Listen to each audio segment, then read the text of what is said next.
আমরা ভেবেছিলাম ডক্টর মোহাম্মদ ইউনূসের নেতৃত্বে বাংলাদেশকে আমরা আমাদের কাঙ্ক্ষিত একটি জায়গায় নিতে পারবো, কিন্তু তিনি যে টিমকে নির্বাচিত করেছেন, তিনি কয়েকটি এনজিও প্রধানদেরকে নিয়ে আজকে তারা বরিশালকে প্রশ্নবিদ্ধ করেছে। আমরা বারবার বলেছি যে এই উপদেষ্টা বরিশালকে যদি ফ্যাসিবাদ মুক্ত করা না যায়, হাসিনার কিছু দোষর রয়েছে তাদেরকে যদি মুক্ত করা না যায়, তাহলে আমরা দেখেছি এই জনপ্রশাসনের যে সংস্কারের সুপারিশ দেওয়ার পরে আগুন লাগিয়ে দেওয়া হচ্ছে এই সচিবালয়ে। এর জন্য দায়ী হচ্ছে এই জনপ্রশাসন সংস্কারের যে সমস্ত সুপারিশ রয়েছে, এই সুপারিশকে যারা মেনে নিতে পারেনি, যারা আন্দোলন করেছে, যারা আগামী 4 তারিখে যারা মহাসমাবেশের কথা বলেছে, আজকে তারাই এই সমস্ত দুষ্কৃতি কাজ করে যাচ্ছে। আপনারা দেখেছেন সাংবিধার কথা, ত্রিমুখ ভেবের কারণে তাকে পুলিশ থেকে অপসারণ করা হয়েছে।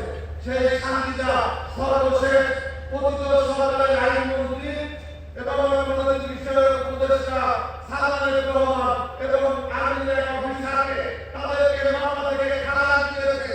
এসব হচ্ছে তাদের দোষররা বিভিন্ন জায়গায় অবস্থান করার কারণে আমরা একের পর এক ঘটনা দেখেছি। তাই আজকে বলতে চাই, বক্তব্য দেওয়ার সময় নেই, এখন আমাদের কাজ করার সময়। দীর্ঘ 17টি বছর আমরা মাঠে ময়দানে অনেক বক্তব্য দিয়েছি। শুধুমাত্র বলতে চাই, বাংলাদেশের প্রধান রাজনৈতিক দল বিএনপি এবং জামাতের নেতা কর্মীদের মধ্যে যে বিভেদ সৃষ্টি করার জন্য, যে দেয়াল সৃষ্টি করার জন্য অপতৎপরতা চলছে, এটাকে অতি দ্রুত বন্ধ করতে হবে। আমরা এরকম বাংলাদেশে আমরা চাইনি, আমরা এরকম পরিস্থিতি চাইনি। যখন খুনি হাসিনা ছিল তখন তো বিএনপি জামাত তাদের কাজ নিয়ে এই স্বৈরাচার পতনের জন্য আন্দোলন করেছে। আজকে বাংলাদেশ পুনর্গঠন করতে পারেনি। এখনো আমাদের বাংলাদেশে জাতীয়তাবাদ এবং ধর্মীয় মূল্যবোধে বিশ্বাসী শক্তিরা আজকে এখনো ক্ষমতায়ন হয়নি। এখনই আমাদের কেন বিভেদ, কেন আমাদের ভোট, উল্টাপাল্টা বক্তব্য দিয়ে যারা গুলাবাড়ি করতে চায়, তাদের ব্যাপারে আমাদেরকে সতর্ক হতে হবে।